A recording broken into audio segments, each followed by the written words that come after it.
Hi guys, welcome to the Joshua Bible Lab. I'm going to read for you from chapter 4, verse 19 through 24, and walk you through how I might study this section of scripture. The people came out of the Jordan on the 10th day of the first month, and they encamped at Gilgal on the east border of Jericho. And those 12 stones which they took out of the Jordan, Joshua set up at Gilgal, and he said to the people of Israel, "When your children ask their fathers in the time to come, 'What do these stones mean?' then you shall let your children know, Israel passed over this Jordan on dry ground.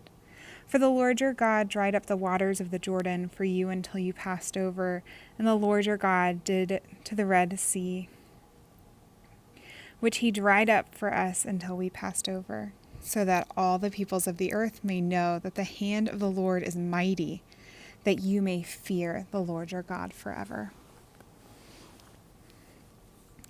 Such a good, encouraging way to end this passage as the Israelites finally make it over the Jordan and take their first steps into that promised land. So something that I notice first is the recounting of those 12 stones. Those were mentioned at first in chapter 3. And it was asked that one man from each tribe take a stone and stack it so that they could remember God bringing them through the Jordan. Then Joshua says to the people what they should be remembering. This kind of action makes me think of Moses and his leadership. So for my reference, I might write Moses on top so that I remember who he is mimicking.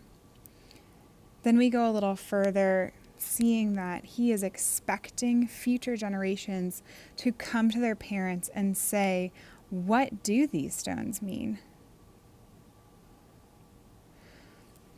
He expects children to ask questions, to come forward, and to really wonder. And the response that he gives them is to say what everyone did, the whole group, Israel, passed over this Jordan on dry ground.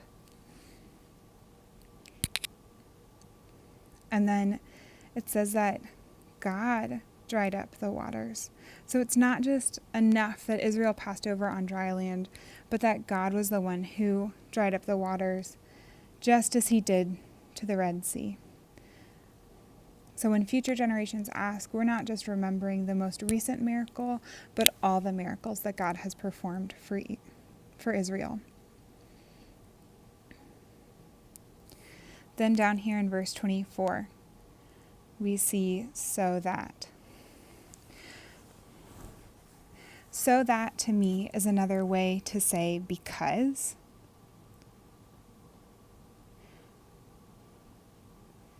And it means that it's answering a why question.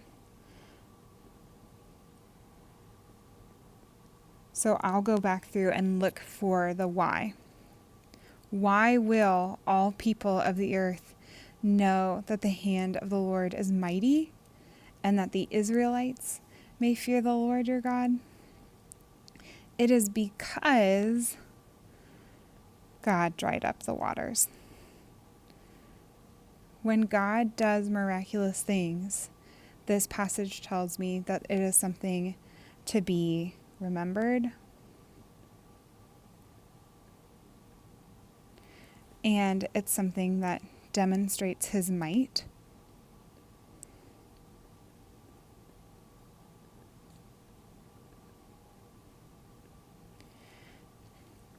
It demonstrates his might to the peoples of the earth,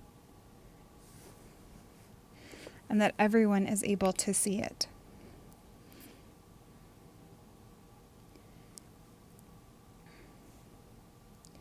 This kind of verse is a good reminder of what we should be doing and reflecting on as we remember the things that God has done for us. So perhaps take time today to think about what God has done to you and how we can worship Him more for that. Thanks, everybody, and good luck with your study.